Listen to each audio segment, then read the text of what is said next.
value-nya PSI itu sebenarnya apa? Melihat latar belakang tokoh yang tadi Bapak sebut, tadi tuh penyanyi Pak, bukan politikus sebenarnya. Tim ses aja saya nggak punya. Saya hanya punya teman-teman, saudara-saudara yang mau ngantar-ngantar pakai motor, pakai mobil ke daerah-daerah. Mereka lah tim ses saya. Kalau baliho itu buat saya mahal sekali. Untuk bikin baliho ukuran 2 meter kali 3 meter itu harganya itu 120.000 sampai hafalnya. Ini ada caleg, pasti banyak duit. Aku porotin deh. Karena setelah jadi, dia bakal ninggalin kita, bakal ngelupain kita. Kalau Kang Agus sendiri nih, sebenarnya dalam kampanye, dalam caleg ini, ada yang nyuntik nggak sih Kang? Untuk Mas Agus sendiri? Waktu COVID, suntik juga.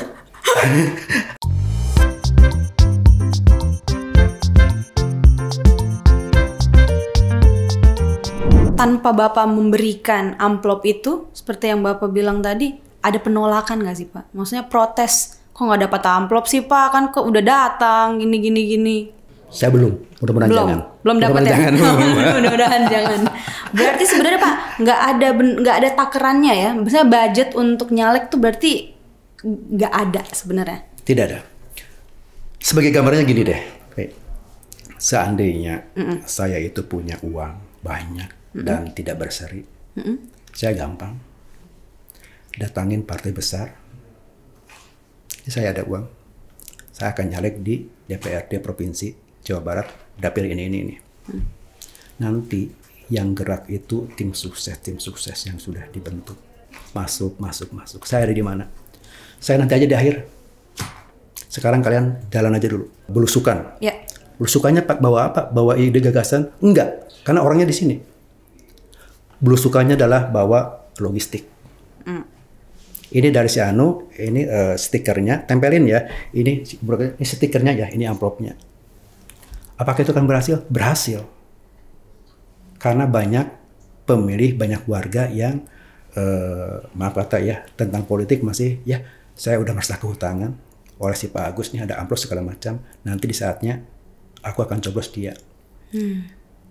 Itu di satu sisi di mana saya seandainya itu berduit. Nah, sekarang yang saya lakukan adalah tim ses aja saya nggak punya. Saya hanya punya teman-teman, saudara-saudara yang mau ngantar-ngantar pakai motor, pakai mobil ke daerah-daerah. Mereka lah tim ses saya. Mereka lah saudara-saudara saya yang jadi tim sesnya.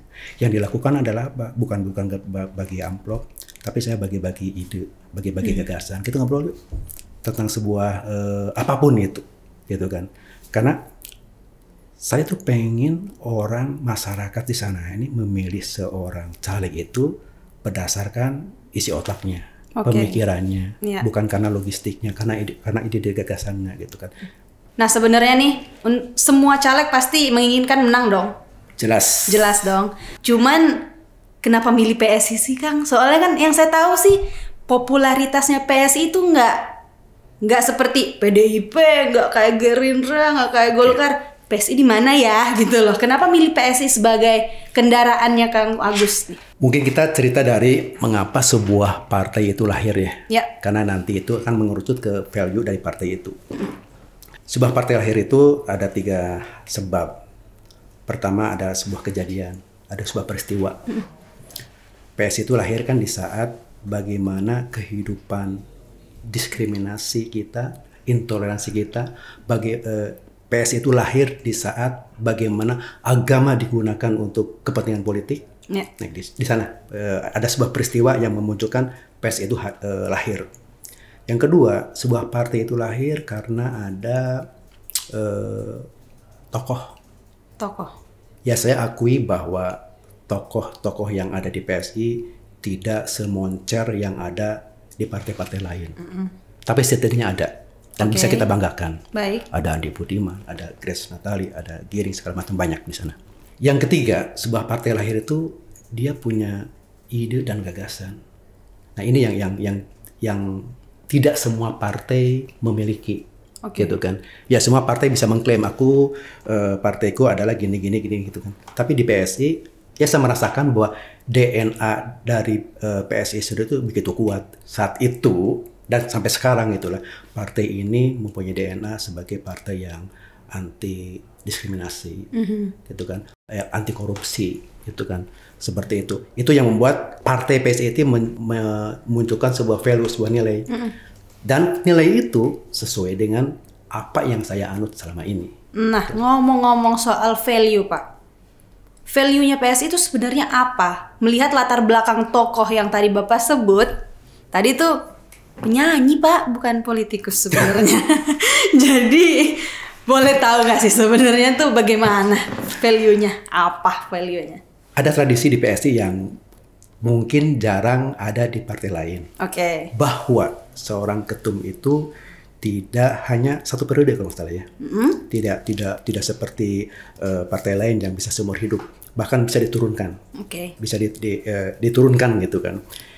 Di PSI itu ini kita usia PSI kan baru berapa tahun ya, kita udah punya 2 ketum, Kresna Tali dengan Giring. Bahwa baik teman-teman yang melihat kekurangan Giring, justru saya melihat bahwa dengan kekurangan itu Giring itu punya keinginan, punya eager untuk berubah, untuk menjadi lebih baik. Mungkin ada beberapa konten kalau kita lihat tuh bagaimana Giring mengamini bahwa dia punya kekurangan banyak, tapi dia juga lagi sedang berusaha dan terus berusaha untuk menjadi seorang ketua umum yang baik menurut penilaian teman-teman yang lain gitu, seperti itu. Ngaruh nggak sih sebenarnya Kang Agus untuk sekarang nih, karena Kang Agus lagi nyalek, kan PR-nya PSI sebenarnya masih banyak untuk menjadi partai yang gede lah. Masih itu ngaruh nggak dalam pencalonannya Kang Agus di Majalengka sana? Ngaruh ada, tapi tidak terlalu berpengaruh. Karena kalau di daerah itu lebih melihat ke orangnya, individu. Apapun partainya, dia sekarang sudah tidak terlalu peduli ya, gitu kan, dengan partainya. Yang penting aku tahu orangnya baik, orangnya gini, aku pilih. Oh gitu. Seperti itu di daerah. Khusus di daerah. Di daerah gitu kan. Ini saya bicara dalam kapasitas pengalaman saya selama ini dalam belusukan ke daerah-daerah seperti itu ya. Yang mungkin kebetulan karena saya ada di daerah di mana saya lahir gitu. Jadi saya tahu persis untuk bagaimana paradigma masyarakat tentang cara memilih. Menurut Kang Agus nih, bagaimana nih persaingan antara calon legislatif di Majalengka, di dapilnya Mas, di dapilnya Kang Agus sendiri? Apakah sengit kah? Apakah kita santai aja bro, kayak gitu? Sengit tidak terlalu ya. Ini ada perbedaan ya, perbedaan. Di mana kita itu ada, kalau di daerah itu ada DPRD kabupaten, ada DPRD provinsi, ada DPR RI. Tiap daerah itu punya kesengitan masing-masing. Kalau di DPRD kabupaten ini memang padat banget, gitu kan, red ocean banget tuh, bersinggungan banget. Kan. Sebagai gambaran gini, kalau kita di kampung itu ada yang datang nih, saudara kita nyalek, oke, kita dukung. Seminggu kemudian ada temen SMA kita datang ke kita, nyalek juga, gitu kan, di dapil yang sama. Artinya si warga itu dia punya 2, yang satu ini saudara, yang satunya teman dekat. Berarti ini persaingannya tuh seperti itu. Nah, kalau di atasnya di DPRD provinsi dan di DPR itu cenderung blue ocean lah, tidak terlalu kentara gitu kan. Persaingan ada, jelas gitu kan. Cuma tidak terlalu sepadat yang di kabupaten. Gitu. Kalau Kang Agus sendiri nih, sebenarnya dalam kampanye, dalam caleg ini, ada yang nyuntik nggak sih Kang untuk Mas Agus sendiri? Waktu COVID suntik dua. Apa nih? Bukan vaksinasi. Bukan vaksinasi. Suntikan dana untuk nyalek. Untuk Kang Agus sendiri. Apakah mungkin juga ada dari PSI? PSI jelas nggak ada. Oh, nggak ada? Nggak ada sama sekali. Menarik. Tapi kalau dari teman-teman, saya mesti declare juga dari pihak lain ada. Ada. Saya mesti bicara seperti ini supaya nggak munafik aja gitu kan. Bahwa dalam politik itu, apalagi untuk caleg-caleg yang dananya terbatas, gitu kan. Bagaimanapun juga itu perlu logistik. Ya. Dalam politik kan yang sedikit ini ada gium dari politik ya. Kalau lu berpolitik, deketin orang kaya untuk mendapatkan logistik, deketin orang miskin untuk mendapatkan suara. Seperti itu, gitu kan. Ini nggak enak kedengarannya gitu kan. Tapi faktanya adalah banyak orang yang melakukan itu. Bagaimana dengan saya? Mungkin saya nggak senaik itu ya, gitu kan. Saya selalu bilang ke teman-teman, saya mau nyalek ya, minta doa restunya. Itu bahasa pembuka. Bagi teman-teman yang paham, yang ngerti, selalu bilang, kamu perlu apa? Gitu kan. Kayak kemarin ada teman yang di Jakarta, kamu perlu apa? Saya bilang, saya mungkin nggak perlu uang, karena yang namanya uang itu nanti riskan dengan nanti penggunaannya. Bikin aja dulu kaos deh, gitu kan. Saya dibikinin kaos saat itu, kaos untuk berkampanye. Seperti itu, yang bentuk donasi yang ini. Jadi saya juga tidak mau munafik bahwa bantuan itu ada dan saya terima. Nah, di bantuan itu sebenarnya, di balik bantuan itu semua, apa sih yang mereka titipkan sebenarnya ke Kang Agus? Kenapa sih memberikan donasi ini? Apakah hanya atas dasar ya karena gue temen lo aja? Atau mereka punya kepentingan di balik itu semua? Mungkin saya melihatnya lo sebagai teman gue, mungkin gitu ya. Karena apa? Ini yang ngasih itu adalah orang di Jakarta Barat, di Dadap.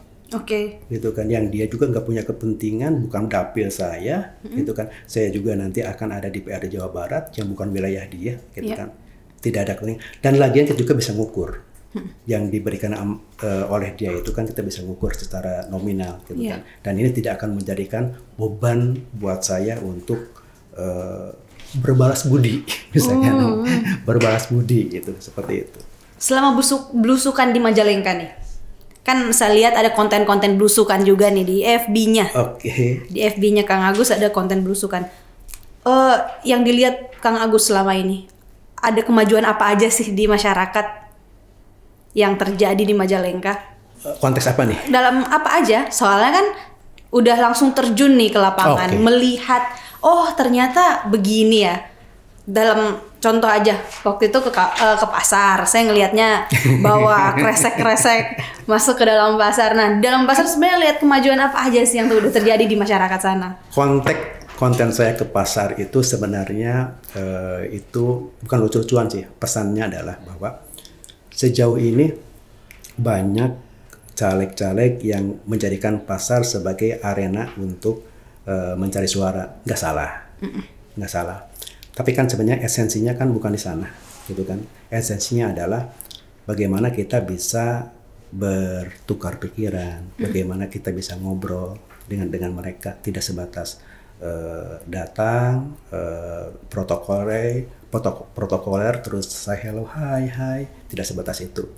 Tapi jauh yang lebih penting itu adalah bagaimana kita ada momen di mana kita bisa ngobrol, bisa mendengar, gitu kan. Gitu. Karena apa yang kita dengar, apa yang menjadi keresahan mereka itu akan menjadi bekal kita pada saat nanti kalau kita kepilih. Seperti itu. Nggak dibalik, aku punya ini, janji itu, gitu kan. Nggak seperti itu. Saya tuh dibalik, gitu kan. Mendengar mereka dulu untuk jadi bakal nanti pada saat kita terpilih. Kan strategi kampanyenya udah panjang nih. Dari dulu dengan semua guyon-guyonannya, dengan mukanya yang muncul di baliho seperti itu. Apakah strategi ini akan dilanjutkan untuk menjadi strategi kampanye sampai akhir nanti, sampai pencoblosan nanti, atau akan ada perubahan? Sebenarnya kekuatan saya dan dalam berkampanye itu sebenarnya tetap ada di medsos, karena medsos itu murah. Kalau baliho itu buat saya mahal sekali. Untuk bikin baliho ukuran 2 meter kali 3 meter itu harganya itu 120.000 sampai hafalnya. Yang lebih kecilnya itu 90.000. Buat saya itu berat. Itu belum lagi kita ada bambu segala macam. Belum lagi kita dipasang sore, paginya udah robek kena angin. Gitu kan. Itu juga secara ini nggak mahal, terlalu mahal buat saya. Tapi apa yang dilakukan saya offline sebenarnya itu buat materi online. tetap ada di online ininya, eksekusinya, gitu kan. Bagaimana pada saat si baliho itu tersobek-sobek kena angin gitu kan, itu pun menjadikan konten tersendiri, gitu kan, seperti itu. Itu kita tempatkan jadi setiap kegiatan offline akan menjadi online, gitu kan. Karena saya selama ini emang modal sosialnya ada di media sosial, ya saya tetap kampanye ada di media sosial. Apakah nanti offline-nya nggak penting? Sangat penting, sangat penting. Justru campaign yang ada di online ini menjadi pintu masuk pada saat nanti saya belusukan, gitu kan. Orang udah mengenal di media sosialnya. Bahkan ada satu daerah yang meminta saya datang karena dia melihat konten, gitu, mengundang ke satu keluarga, gitu kan. Itu karena sebuah konten. Di sana kan ada dialog yang terjadi, gitu kan, seperti itu. Tetap yang nanti tetap seperti teman-teman caleg yang lain, gitu, online offline tetap jalan sampai nanti di ujungnya. Saya penasaran nih soal yang baliho yang ada muka kecil gitu terus matanya kayak gini, itu ada teguran nggak sih dari Bawaslu? Teguran enggak, cuma kebetulan tuh ada teman SMA yang jadi anggota Panwascam ya di sana. Panwascam. Betul. Ngasih tahu, Gus, ini jadi trending topik. Trending topik ya. Apaan? Ini di grup Panwascam di kita, ini diomongin. Kita kaget. Positif negatif nih. Positif karena kenyelenehan itunya, gitu kan. Kurang lebih seperti itu.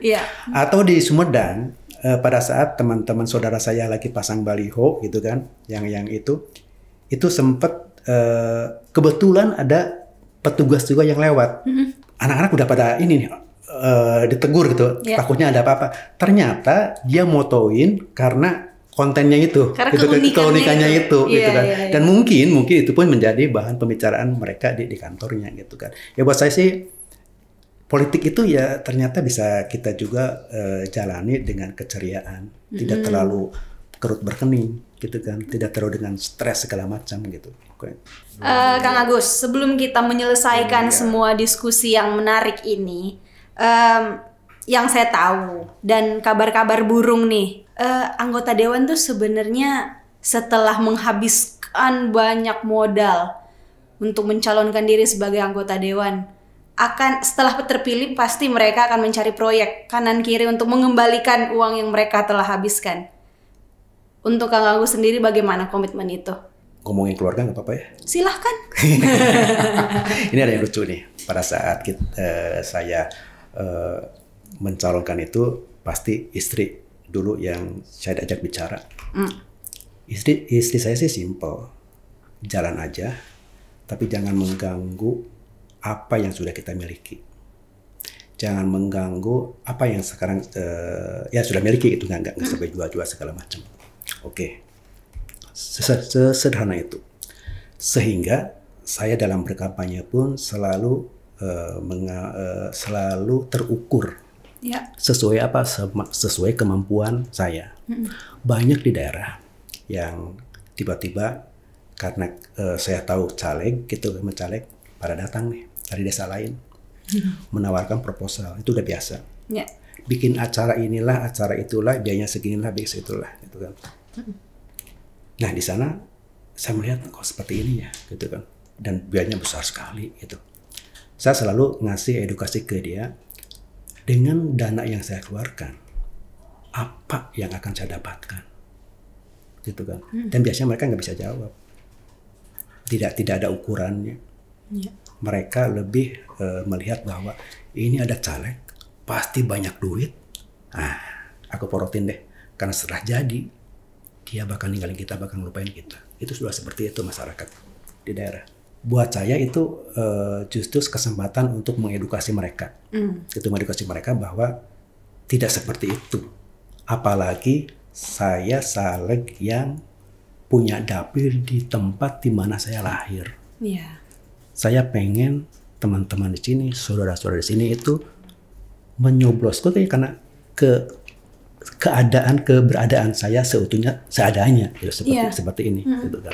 Sehingga saya tuh kalau misalkan belusukan ke sebuah tempat, saya harus pastikan di tempat itu ada saudara saya. Saya harus pastikan di tempat itu ada teman-teman yang tahu secara personal, secara pribadi ke saya. Karena di ujung saya akan bicara ke warga di sana. Biasanya caleg itu pada saat kampanye datang, senyum-senyum, wah baik, berarti itu ngasih ini, ngasih itu. Tapi setelah dia kepilih, kita akan dilupakan. Bahkan untuk berkontak aja nomor WA-nya kita nggak tahu. Jangankan WA, apalagi rumahnya kita nggak tahu.